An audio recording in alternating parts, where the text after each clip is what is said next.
What's happening, everyone, and welcome to the channel. I'm delighted to welcome the one and only Mark Goldbridge onto the Rory Jennings YouTube channel. Mark, before we go any further, we're both not in great state when it comes to the football, but you have a glorious festive setup. It looks incredible. I'm very proud of it. For many years, I was king of the green screen and I just got fed up of it. I was Yeah. like, it's meant to be real opinion for real fans. You've got to have a real studio. So over the last year, I've got real balls and real boots, and now I've got a real tree. So yeah, even I'm pretty happy with it. And Yeah. the festive jumper, which is obviously a homage to all of your league titles. What does it say down the side there? It says 20 times, 20 20 times times Man Manchester United. United. Yeah. There I'm we stuck. go. I'm at the History Channel now. No, I'm yeah, stuck. exactly. Yeah, that jumper will still be like completely current in a Yeah. decade. Yeah. That's the idea. Um, so mate, Chelsea are playing Manchester United. Over in years gone by, it's been a title decider. It's been one of the biggest games of the season. All eyes on it. There's been huge clashes between the two and season-defining moments. This is seventh versus 10th. This Yeah. is perhaps the worst it's ever been. The least inspiring fixture between the two clubs in certainly 2 decades. Yeah, it's sad. I mean, on the other hand, though, we both watch lots of other football, don't we? And I'm all for the evolution of Brighton and Aston Villa and Spurs, and it's fantastic what they're doing. And you don't, the thing is, you don't have a divine right to be there, but both Chelsea and Manchester United should not be where they are. I mean, I don't know, I don't watch enough of Chelsea to know, but from a Manchester United point of view, Newcastle, I'm sure many of you will have seen it. I mean, I found myself watching Newcastle going, what a fantastically coached side Newcastle are. I actually enjoyed the way they played, and the way we played was just, I mean, you Yeah. really are only going to scrape results against Luton playing like that, which is exactly what we've done. We're where we deserve to be, but it just Manchester United shouldn't be here. It's Yeah. disgusting. In fact, you know what? We obviously Newcastle had a fantastic week. They battered us. They then Yeah, got very unlucky in Paris, and then they battered you. I know it was only 1-0, but they were everything in that game that you weren't. I thought, just in terms of they were relentless, they were intense, they wanted it, they fought for it. I felt like Manchester United were just all over the place, and it was typified by no more than the Anthony Gordon versus Marcus Rashford conversation. yeah. Anthony Gordon was everything that you'd expect Marcus Rashford to be. And I don't know where you'd sit on this one, but there's now a conversation around Marcus Rashford's England berth at the expense of Anthony Gordon's. Do you think that Marcus Rashford is still the man? Are you still fully backing him? Do you think he should go to the Euros with England? Well, I know from your videos, and you probably know from mine, that we're on the same page when it comes to Southgate, Yeah. and he is a manager that is nepotistic and treats a national team like a club team. And no, Rashford should not be in that team, and Gordon should go ahead of him. I think on their day, Rashford's a better player than Gordon, but the problem is Gordon is younger, he's way more consistent, and he's a bit of a shithouse. He roughs people up, and Rashford's not willing to do that. So the trajectory of Gordon is probably going to surpass Rashford over the coming months and probably over the coming years. I think he has the basis to be a very, very, very good footballer. Whereas Marcus Rashford blows hot and cold. That's the bottom line. I think on his days he's fantastic, but we see these massive blips of good form and bad form. And at the moment, it's questionable how interested he is as well, which is always a bad look. Mm. Where are you sitting at the moment in terms of your aspirations for this season? Like Mm. where I am with Chelsea, Mark, it's a terrible situation to be in. Prior to the international break, I genuinely believe that something could be going on at Chelsea. I thought that if things go our way, there's a chance that we could maybe qualify for the Champions League. I thought that domestic silverware were a possibility. We had a very good result against Tottenham, a really good result against Man City, and I thought that there was potential. Mm. When we got battered by Newcastle, sometimes you just have that seminal moment, don't you? That awakening. And I basically committed to not being fooled by this crop of players again. And I now say that our season is basically over. There isn't any sort of optimism. If we're lucky, but in terms of like any kind of success or relative success in the Premier League, like Chelsea will not be in the Champions League spots. I'm convinced. Are you more optimistic than me? Are you clinging on to some hope at least? I think from a Manchester United perspective, There is hope if people like Casemiro and Martinez come back, because I think that will make us stronger.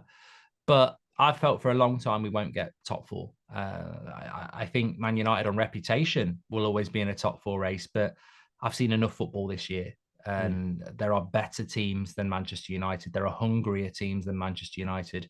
And I think that nothing's impossible in the second half of the season, but I think we're drifting, and I think we've been bad all season. And we're old enough to know that seasons tend to go the way they're going to go when you hit Christmas. And I think United, I mean, the interesting thing for me is, do you think Chelsea will finish above Manchester United? Because I think you have the potential to hit more momentum with better players than Manchester United. Do you know what, Mark? For us to finish above United, do you know what it's going to rely on? The answer to the question is who are Manchester United? How will Manchester United play for the rest of the season? I think Chelsea are going to limp along. I think we'll have some good results here and there, and then we'll get beaten at home by anyone potentially. So it will be what happens at Manchester United. If Erik ten Hag can keep beating the teams that he's supposed to beat, if he can keep sort of discovering those moments that are necessary, you know, the spark of genius, say, that we saw from Garnacho against Everton, if that keeps happening, I think you'll finish above us. However, there is a real conversation, I think, with regard to Manchester United. The players, and, you know, I think we're starting to see, you know, when it starts to come apart at the seams, when the 100%. players stop buying into the manager, when, look, it's sometimes really good managers lose their job because of disruptive players, because of unruly footballers. Like we saw Jose Mourinho at Chelsea's second time round. He got sacked, but he was obviously still clearly a very good manager. He got sacked, though, because Thibaut Courtois, Diego Costa, Eden Hazard stopped buying into him. And ultimately, it didn't matter how good he was as a manager. He had to leave his job because those players no longer bought into him. I wonder if that's starting to happen at Manchester United. Can you see the start of some very unruly players potentially trying to get a manager out of the club? Well, I mean, again, we're probably quite similar in relation to Chelsea and Manchester United, that Chelsea were, in my opinion, were the forerunners of players downing tools. I think it happened with VS Boas, didn't it? Yeah. And we had John Obi Mikel talking about it, laughing about it recently on the radio, which I thought was great because it worked for Chelsea, but actually, ultimately, it's player power, and you don't want that as a fan. And I think at Manchester United, if you go back to the end of Solskjaer through Rangnick to Ten Hag, that's the toxic era. We did sack Mourinho, but most of those players are gone.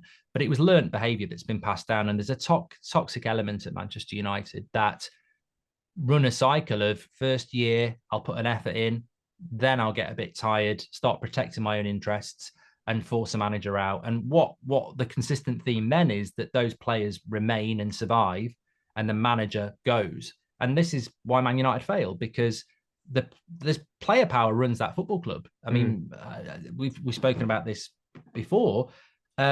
You see it in the media. You don't need to work hard to figure out what players run that football club. And I've experienced it firsthand on the United stand. Like, players run that football club. They're messaging journalists. They're telling people within the football club to say stuff. Whether that's right or wrong, I think it's wrong. And that will never make for a successful club, because it would never happen at Liverpool, and it would never happen at Manchester City, and it doesn't happen at Arsenal anymore. No, that is completely true. In terms of, do you know what? Actually, just to get down to the book, I think with everything that you've just said there, to conclude, I actually think that Chelsea may well finish above Manchester United, but it's going to be in an incredibly uninspiring way. That I'm not suggesting for one second that we get top four. I'm suggesting that we might simply be less bad than you.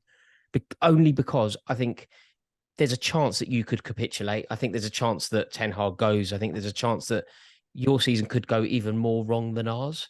God, Mark, what's happened to our clubs? But you know what? For Chelsea, as an outsider looking in, one of the positives I would say is that, and I liked Potter. I liked the experiment. I wouldn't have wanted it at my club, but as an observer, I was like, I liked Potter there.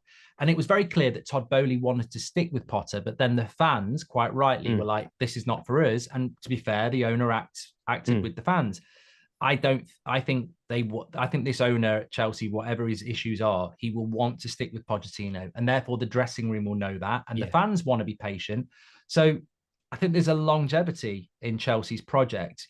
I just can't believe you spent $1 billion and not bought a striker. If you bought Victor Osimhen, I think then your journey starts. But Yeah. you've got to get a goal scorer. Yeah, I completely agree. With regard to this specific fixture, do you think you're going to win the game? I would say Chelsea, as you've said, away from home, they have problems scoring. They don't necessarily travel well in different environments, as we saw at St James's Park. So I would say Man United maybe scrape a 1 or 2-0 win here. But from what I saw against Newcastle at the weekend, if you're right that it is the beginning of the end, these players, as we know, will see this is a good game to lose to hasten Ten Hag's exit. So I go with a home win because the players have to put an effort in at Old Trafford. At St James's Park and Anfield, you don't, because it's not your crowd. So they'll put an effort in. I think the game will be won and lost in the midfield, and Chelsea's midfield is a bit stronger than ours. So I don't want to sit on the fence with a draw. I think I'll go with the United 1-0 win, but if they don't put the effort in, Chelsea will win it. It's about as uninspiring as I can be here. Do you know what I think it's got? I think it's got the drudgery of a really, really negative 1-1 draw. Nobody We've wins. not drawn all season, though, Rory. That's the thing. I'd agree with you, but we've not drawn all season. That's true. Well, then I think you're right. There's going to be one goal in it. Somebody's going to nick it, but it's going to be the least glamorous fixture between our clubs for recent memory. And Mark, as always, the best thing is, just before you go, the game we probably would like to watch, but we can't because we've got to be loyal to our clubs, kicks off at exactly the same time. Aston Villa against Man City. I know that's going to be brilliant. I can see Man City getting something there as well with a bit of luck. Yeah. Mark, as always, thank you so much for coming on. I really do appreciate you finding the time. The link to Mark's channel is in the description below. And if you are one of the very few people in the football YouTube community that hasn't yet clicked subscribe, please do it. Mark, again, thank you so much. Really do appreciate it. Cheers, everyone. Ta-da.